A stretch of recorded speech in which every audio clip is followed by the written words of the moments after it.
ইমাম মাহদির আলামত কি? তার আবির্ভাব হলে আমাদের করণীয় কি?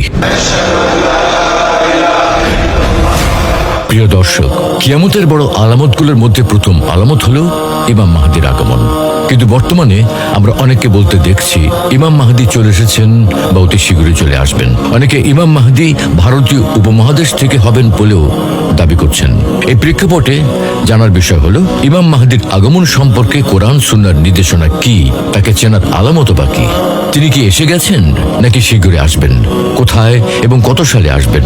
যারা সুনির্দিষ্টভাবে দিনক্ষণ ঠিক করে বলছেন তাদের কথা ঠিক আছে কি? আর সত্যি যদি তিনি চলে আসেন অথবা যখন আসবেন তখন আমাদের করণীয় কি হবে? আজ আমরা এই বিষয়গুলো নিয়ে কোরআন সুন্নাহর আলোকে বিস্তারিত আলোচনা করব ইনশাআল্লাহ। কোরআন সুন্নাহ ইমাম মাহদি।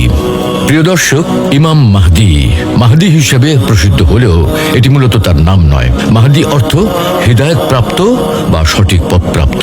তিনি যেহেতু আল্লাহর পক্ষ থেকে হিদায়াত প্রাপ্ত হবেন এবং মানুষকে হিদায়াতের পথে পরিচালিত করবেন, তাই তিনি মাহদি নামে বিখ্যাত।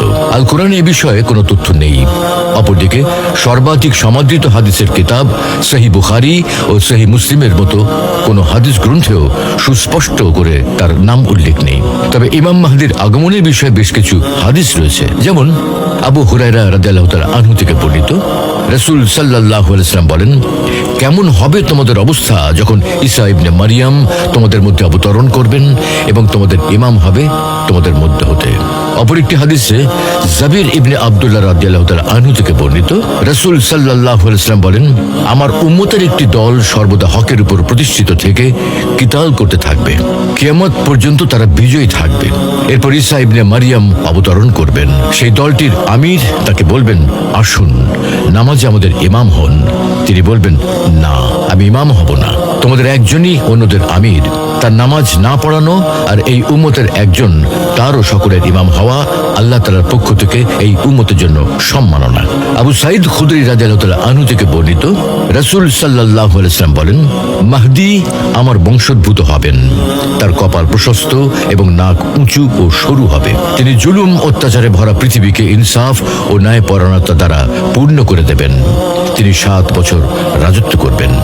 হাদিসের পর্যালোচনা। মদিনা বিশ্ববিদ্যালয়ের উস্তাদ শায়খ আব্দুল মোহসিন আব্বাদ আল বদর রহমতুল্লাহ আলাইহি 26 জন সাহাবী, 38 জন মুহাদ্দিস এবং 10 জন বিশিষ্ট আলেমের নাম উল্লেখ করেছেন, যারা এই বিষয়ে হাদিস বর্ণনা করেছেন এবং স্বতন্ত্র গ্রন্থ রচনা করেছেন। হাদিসগুলো থেকে আমরা যে তথ্য পাই তা হলো, মাহদি হবেন রাসূল সাল্লাল্লাহু আলাইহি ওয়াসাল্লামের বংশধর। তার নাম হবে মুহাম্মদ। পিতার নাম হবে আব্দুল্লাহ। কপাল প্রশস্ত হবে, নাক শুরু হবে। আত্মপ্রকাশের পর তাকে আক্রমণ করার জন্য একটি সৈন্যবাহিনী অগ্রসর হবে, যাদেরকে বাইদা নামক স্থানে ধসিয়ে দেওয়া হবে। মাহদি পূর্ব দিক থেকে আগত কালো পতাকাবাহী মুজাহিদ দলে থাকবেন। তিনি মুসলিমদের খলিফা হবেন এবং রাসূল সাল্লাল্লাহু আলাইহি ওয়াসাল্লাম তার হাতে বায়াত হওয়ার নির্দেশ দিয়েছেন। জমিন জুলুম অত্যাচারে ভরে যাবে। তিনি এসে তা ইনসাফ ও ন্যায়পরায়ণতা দিয়ে পরিপূর্ণ করে দেবেন। তিনি 7 থেকে 9 বছর রাজত্ব করবেন। তার ইনসাফ ও বদান্যতার ফল পুরো মুসলিম উম্মাহ উপভোগ করবে। তিনি শেষ জামানায় আসবেন। যখন ঈসা আলাইহিস সালাম আকাশ থেকে অবতরণ করবেন, তখন তাদের উভয়ের সাক্ষাৎ হবে। তিনি ঈসা আলাইহিস সালামকে ইমামতি করার প্রস্তাব করবেন, কিন্তু ঈসা আলাইহিস সালাম এই উম্মতের সম্মানার্থে তা গ্রহণ করবেন না। এ বিষয়ে আহলুস সুন্নাহ ওয়াল জামাতের আকীদা হলো, শেষ জামানায় মুসলিমদের মধ্যে একজন ন্যায়পরায়ণ শাসকের আবির্ভাব হবে। তিনি আহলে বায়াতের অন্তর্ভুক্ত হবেন। তবে তিনি নবী নন, মাসুম তথা ভুল ত্রুটির ঊর্ধ্বে নন এবং তিনি নবুয়তেরও দাবি করবেন না। তার আবির্ভাব হলে তার হাতে বায়াত করা এবং শাসক হিসেবে অনুসরণ করা মুসলিমদের কর্তব্য। ইমাম মাহদির আলামত। মুহাম্মদ আল বারজানজি রহমতুল্লাহ আলাইহি বলেন, কিয়ামতের বড় বড় আলামত যা কিয়ামতের নিকটবর্তী সময় ঘটবে এবং তারপরেই কিয়ামত সংঘটিত হবে। এই ধরনের আলামত অনেক, যার মধ্যে প্রথম হলো ইমাম মাহদির আগমন।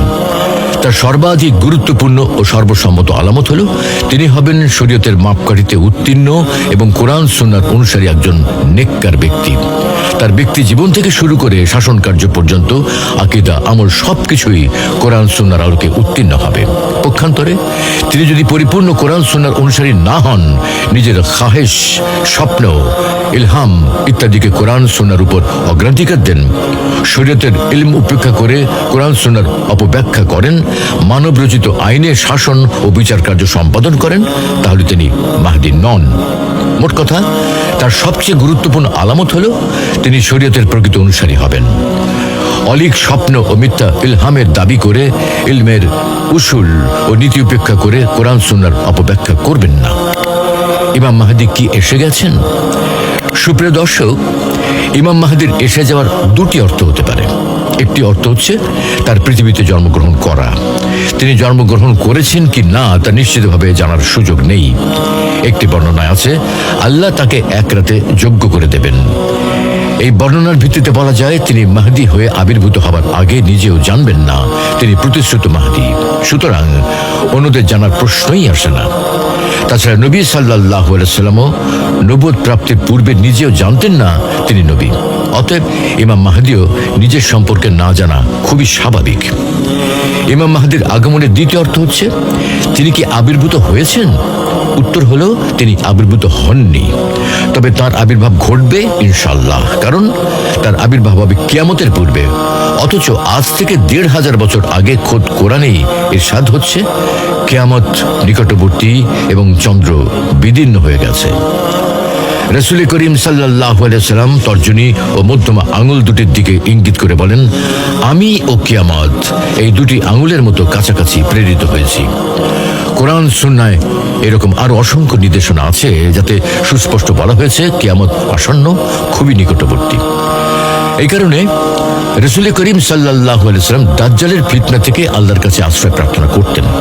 সাহাবায়ে কেরাম আশঙ্কা করতেন কখন জানি দাজ্জাল চলে আসে, তারাও এই ফিতনা থেকে আল্লাহর আশ্রয় প্রার্থনা করতেন।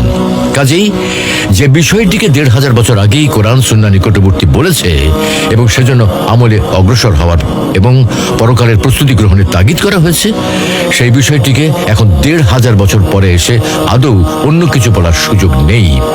এটাই বলতে হবে এবং বিশ্বাস করতে হবে যে কিয়ামত এবং কিয়ামতের অবশিষ্ট নিদর্শনগুলো খুবই নিকটবর্তী। সুতরাং ইমাম মাহদীর আবির্ভাব আসন্ন না হওয়ার কোনো সুযোগ নেই। কিয়ামত নিকটবর্তী হওয়ার অর্থ কি? প্রিয় দর্শক, এখানে বিশেষভাবে বলা প্রয়োজন কাছে, অনেক কাছে, দূরে বা অনেক দূরে, এই কথাগুলো সবসময় আপেক্ষিক। সব কাছের নৈকট্য এবং সব দূরের দূরত্ব কখনো এক হয় না। যেমন আমরা যদি বলি ঢাকা থেকে গাজীপুর খুব কাছে, আবার যদি বলি বাংলাদেশ থেকে ভারত খুব কাছে, তখন দুই কাছের অর্থ কিন্তু এক হয় না।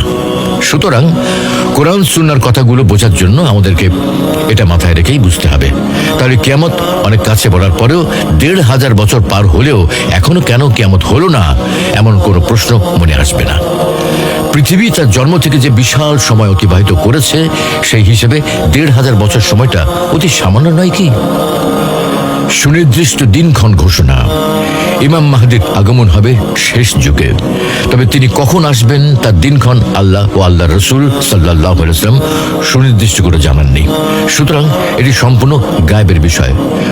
পবিত্র কোরআনে আল্লাহ বলছেন, আপনি বলে দিন আসমান ও জমিনে যারা আছে তারা কেউ এই গায়েব জানে না, এক আল্লাহ ব্যতীত। একইভাবে তিনি কোন দেশ থেকে আসবেন এমন সুনির্দিষ্ট জায়গার কথা কোনো বর্ণনায় নেই। একটি বর্ণনায় শুধু আছে তিনি পূর্ব দিক থেকে আসবেন। সেই বর্ণনাটির বিশুদ্ধতা নিয়েও মুহাদ্দিসদের মধ্যে মতভেদ রয়েছে। সুতরাং যারা সুনির্দিষ্ট করে দিনক্ষণ ও দেশের নাম সহ বলছেন, তাদের এইসব কথার নির্ভরযোগ্য কোনো ভিত্তি নেই। আর মুমিনের জন্য তা এভাবে জানার প্রয়োজনও নেই। প্রয়োজন থাকলে শরীয়ত অবশ্যই তা সুনির্দিষ্ট করে জানিয়ে দিত। নির্ভরযোগ্য সূত্র ছাড়া এমন বিষয়ের পেছনে ছোটাছুটি করা শরীয়তের দৃষ্টিতে বাড়াবাড়ির অন্তর্ভুক্ত, যা ইসলামের দৃষ্টিতে পছন্দনীয় নয়। মিথ্যা মাহদী দাবিদার। সুপ্রিয় দর্শক, এ পর্যন্ত যুগে যুগে পৃথিবীর বুকে অনেক মানুষই নিজেকে ইমাম মাহদী বলে মিথ্যা দাবি করেছে। অনেক মানুষ অজ্ঞাতবশত তাদের অনুসরণ করে বিভ্রান্ত হয়েছে। তারা সাধারণত ইলহামের নামে নিজেদের নফসের ধোঁকা ও শয়তানের কুমন্ত্রণা এবং মিথ্যা স্বপ্নকে ভিত্তি বানিয়ে এভাবে বিভ্রান্ত হয়েছে। বস্তুত শরীয়তে এগুলো কোনো স্থান নেই। এ বিষয়ে শাইখুল ইসলাম ইবনু তাইমিয়া রহমতুল্লাহ আলাইহি বলেন, আমি এই যুগের একাধিক শাইখকে চিনি যারা আবেদ ও জাহেদ, তাদের প্রত্যেকেই নিজেকে মাহদি মনে করে। অনেক সময় তাদের কাউকে এই নামে সম্বোধনও করা হয়, আর সেই নামে সম্বোধনকারী হলো শয়তান। আল্লাহ তাআলা পবিত্র কোরআনে বলেছেন, নিশ্চয়ই শয়তান তার বন্ধুদের নিকট বার্তা প্রেরণ করে। আমাদের করণীয়। সুপ্রিয় দর্শক, ইমাম মাহদী সম্পর্কে বর্ণিত হাদিস ও ওলামায়ে কেরামের বক্তব্য থেকে যে গুরুত্বপূর্ণ বিষয়টি সামনে আসে তা হল তার আগমন নিয়ে অতিমাত্রায় উৎসাহী হওয়া ও মাতামাতি করা কাম্য নয়। আমাদের করণীয় হল ইমাম মাহদী সম্পর্কে যতটুকু তথ্য নির্ভরযোগ্য সূত্রে বিদ্যমান ততটুকু বিশ্বাস করা। তারপর শরীয়ত কোন পরিস্থিতিতে আমাদের উপর কি বিধান আরোপ করেছে সেগুলো জেনে আমল করা এবং সম্ভাব্য ভবিষ্যৎ পরিস্থিতি ও পরকালের জন্য নিজেদেরকে প্রস্তুত করা। যেমন আবু হুরায়রা রাদিয়াল্লাহু তাআলা আনহু থেকে বর্ণিত, রাসূল সাল্লাল্লাহু আলাইহি ওয়াসাল্লাম ইরশাদ করেন, 6টি বিষয় আসার পূর্বেই আমলে অগ্রসর হও। পশ্চিম দিক থেকে সূর্যোদয়, ধোঁয়া প্রকাশিত হওয়া, দাজ্জালের আবির্ভাব, জমিন থেকে প্রাণী বের হওয়া, নিজের মৃত্যু আসা কিংবা ব্যাপকভাবে সকলের উপর কিয়ামত সংঘটিত হওয়ার পূর্বে। আবু কাতাদা আহমদ বিন হাসান আল মুআল্লিম রহমতুল্লাহ আলাইহি বলেন, প্রত্যেক মুসলিমের জন্য জরুরি হলো নবী সাল্লাল্লাহু আলাইহি ওয়াসাল্লামের ভবিষ্যৎবাণী সংঘটিত হওয়ার ব্যাপারে পূর্ণ বিশ্বাস রাখা, বাড়াবাড়ি ও ছাড়াছাড়ি পরিহার করে মধ্যম পন্থা অবলম্বন করা। সালাফে সালেহিন দুনিয়াতে আল্লাহর দ্বীন কায়েমে কাজ করতেন, অথচ তারা দাজ্জালের ব্যাপারে নবীজির সতর্ক বাণীর কারণে মনে করতেন দাজ্জাল তাদের খুব নিকটেই কোনো খেজুর বাগানে অবস্থান করছে। প্রিয় দর্শক, যুগে যুগে অনেকে নিজেকে ইমাম মাহদী হওয়ার মিথ্যা দাবি করেছে, আর বর্তমান জামানা সম্ভবত মুসলিম উম্মার জন্য অতীতে যে কোনো সময় চেয়ে অধিক ফিতনাপূর্ণ।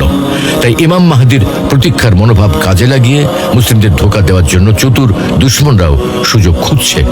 তাই এমন সময় অনির্ভরযোগ্য বর্ণনা, সংখ্যাতাত্ত্বিক আজগুবি বিশ্লেষণ, মিথ্যা স্বপ্ন এবং কোরআন সুন্নাহর তাহরিফ, তাফসির বির রায় ও মন গড়া ব্যাখ্যা বিশ্লেষণের মাধ্যমে যারা ইমাম মাহদীর জন্ম ও আবির্ভূত হওয়ার দাবি করছে তাদের ব্যাপারে সতর্ক থাকতে হবে। আসলে অতীতে অনেক মিথ্যুক যেমন নবী দাবি করেছে, তেমনি অনেক মিথ্যুক নিজেকে মাহদীও দাবি করেছে। মিথ্যা নবীর দাবিদার থাকতে পারলে মিথ্যা মাহদীর দাবিদার থাকা জটিল কিছু নয়, কিন্তু মুমিনের জন্য তাতে প্রতারিত হওয়ার সুযোগ নেই। প্রকৃতপক্ষে আলেম ও মুহাদ্দিসগণ স্বপ্ন ও গণনার মাধ্যমে ইমাম মাহদী আগমনের সময় নির্ধারণ করেন না। সুতরাং এ বিষয়ে বিজ্ঞ ও মুত্তাকি আলেমদের শরণাপন্ন না হলে মিথ্যা দাবিদারদের চক্রান্তে বিভ্রান্ত হওয়ার আশঙ্কা আছে। শাইখ সুলাইমান বিন নাসির আল আলওয়ান রহমতুল্লাহ আলাইহি স্বপ্নবাজ ও মিথ্যা মাহদী বিশ্লেষক ও দাবিদারদের সম্পর্কে বলেন, তাদের যদি দূরদর্শী অন্তর্দৃষ্টি থাকতো, ইতিহাস জানা থাকতো, তাহলেই যথেষ্ট হতো।